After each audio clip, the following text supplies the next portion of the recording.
Hello everyone, आज है 9 मई और आज इस वीडियो में हम बात करने जा रहे हैं रिलायंस पावर के बारे में। देखिए, 6 रुपए का शेयर है। 10% की तेजी हमें देखने को मिली थी क्योंकि क्वार्टर फोर के जो रिजल्ट्स थे वो बहुत ही शानदार आए थे और इसी नतीजे की बदौलत हमें शेयर में तेजी देखने को मिली है। वीडियो में हम डिस्कस करेंगे कि 6 रुपए का ये शेयर खरीदारी के लिहाज से क्या वाकई में अट्रैक्टिव है कि नहीं, और जिन्होंने ऑलरेडी यहाँ पर खरीदारी करके रखी है उनको क्या करना चाहिए।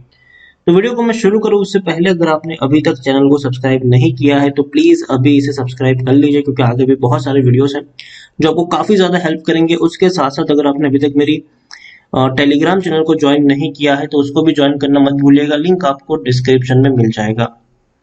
तो 6 रुपए का शेयर है रिलायंस पावर। 10% की तेजी पिछले एक महीने में देखें तो शेयर में अच्छी खासी रिकवरी लौटी है। 23% का ग्रोथ है। आप देखिए, 4 रुपए तक शेयर पहुंच गया था, 4.5 रुपए तक पहुंच गया था। एक बड़ी रैली आई, थोड़ी सी गिरावट आई और उसके बाद एक बड़ी तेजी दोबारा से देखने को मिली। एक साल में अगर हम देखें तो एक साल में 207% का ग्रोथ है। आप देख सकते हैं कि शेयर 2 रुपए से भी कम प्राइस पर ट्रेड करा था, एक बहुत बड़ी रैली देखने को मिली, वापस से टूट गया, वापस तेजी आई, गिरावट आई, तेजी आई, ठीक है, फिर गिरावट आई, फिर से तेजी बनी। अब इस तेजी पर भरोसा कर सकते हैं कि नहीं, वो सबसे बड़ा क्वेश्चन है। स्मॉल कैप शेयर है, 1555 करोड़ के आसपास का इसका मार्केट कैप है। एनएससी में देखा जाए तो भैया 15 करोड़ से भी ज्यादा का वॉल्यूम ट्रेड है, बड़ी क्वांटिटी में खरीदारी बिकवाली हुई है। बीएससी में भी देखें तो तकरीबन 2 करोड़ के आसपास का वॉल्यूम ट्रेड है, मतलब काफी ट्रेंड में है हाल फिलहाल में रिलायंस पावर। पावर शेयर्स चर्चा में है, बहुत सारे पावर शेयर्स में बहुत बड़ी रैली है, जिसमें टाटा पावर की बात करें या फिर अदानी पावर की बात करें वो तो भैया ट्रेंड में है ही, लेकिन रिलायंस पावर भी अगर आप देखें तो पैनी स्टॉक के लिहाज से चर्चा में है। लेकिन खरीदारी करने से पहले वीडियो को पूरा जरूर देखिएगा, क्योंकि मेरी जो राय है वो यहाँ पर थोड़ी सी अलग है। देखिए, हुआ ये था कि जो प्रॉफिट हुआ वो 72 करोड़ के आसपास का प्रॉफिट था, जो अच्छा था क्योंकि पिछले क्वार्टर में सिर्फ 52 करोड़ का प्रॉफिट था। पिछले साल 4000 करोड़ का इनको नुकसान हुआ था। तो प्रॉफिट अच्छे हैं, ठीक है, बेहतर है, और यही वजह थी कि शेयर्स में हमें इतनी बड़ी तेजी देखने को मिली। अब देखिए, 72.56 करोड़ का प्रॉफिट इन्होंने मार्च क्वार्टर में कमाया है और ये वाकई में बहुत बड़ी बात है। देखिए, प्रॉफिट क्यों कमा इतना ज्यादा, उसकी वजह ये थी कि mainly due to lower expenses, मतलब खर्चे कम किए इन्होंने। रिलायंस पावर ने खर्चे कम किए और उस कम खर्चों की वजह से इनके जो प्रॉफिट्स है वो बढ़े हैं। अब देखिए, company has posted consolidate net loss of 4206 crore in the quarter and, मतलब 2020, अगर मतलब पिछले साल की अगर हम बात करने जाए मार्च में तो 4206 करोड़ का इनको नुकसान हुआ था। तो उसके सामने 72 करोड़ का प्रॉफिट जो है वो बहुत ही बड़ा मायने रखता है। इनकम की भी बात की तो इस बार की जो इनकम है वो 1690 करोड़ है, जबकि पिछले साल 1902 करोड़ थी। तो इनकम में कटौती हुई है, इनकम उतनी ज्यादा हुई नहीं है जो पिछले साल थी, बस प्रॉफिट अच्छा खासा जरूर यहाँ पर हमें देखने को मिल रहा है। तो ओवरऑल अगर हम देखने की कोशिश करें तो प्रॉफिट्स अच्छे आए क्योंकि खर्चे जो थे वो इन्होंने कम किए। प्रॉफिट अगर हम देखें तो पिछले साल के मुकाबले कंपेयर करें तो बहुत ही शानदार है, पिछले क्वार्टर के मुकाबले कंपेयर करें तो भी बहुत अच्छे नतीजे इनके देखने को मिले हैं। अच्छे प्रॉफिट्स है, 1650 करोड़ के आसपास का नेट सेलिंग में 72 करोड़ के आसपास का मुनाफा कमाया है इस कंपनी ने। यहाँ पर एक और चीज अगर मैं आपको दिखाने की कोशिश करूं तो हाईएस्ट पब्लिक शेयर में एचडीएफसी लिमिटेड है 5.10% की होल्डिंग के साथ। लेकिन अभी हाल फिलहाल में पिछले महीने ही एचडीएफसी लिमिटेड ने एक बड़ी होल्डिंग रिलायंस पावर में बेची थी।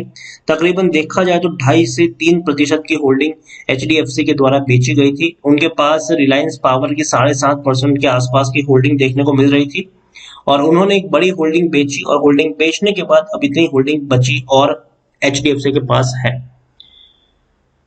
रिलायंस पावर देखने की कोशिश करें तो टेक्निकल रेटिंग शानदार है, तेजी के संकेत है अभी भी according to money control.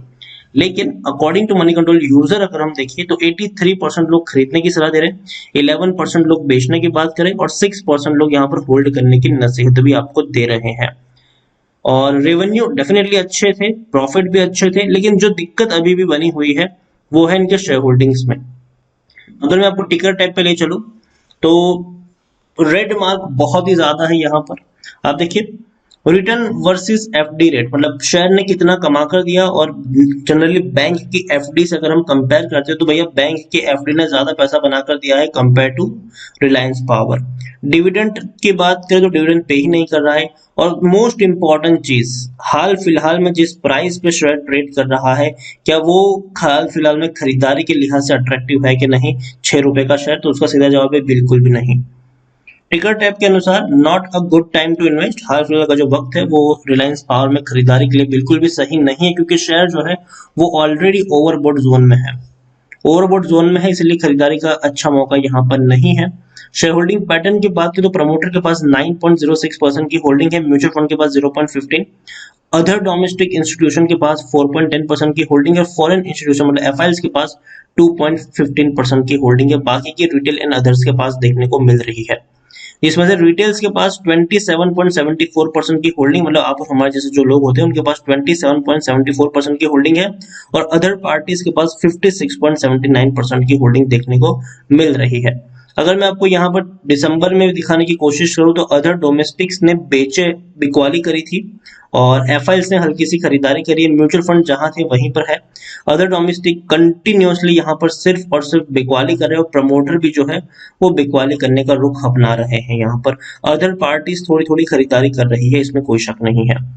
Overall अगर मैं बात करने जाऊं रिलायंस पावर के बारे में तो डेफिनेटली मुझे लगता है कि रिलायंस पावर में खरीदारी का मौका बिल्कुल भी नहीं है।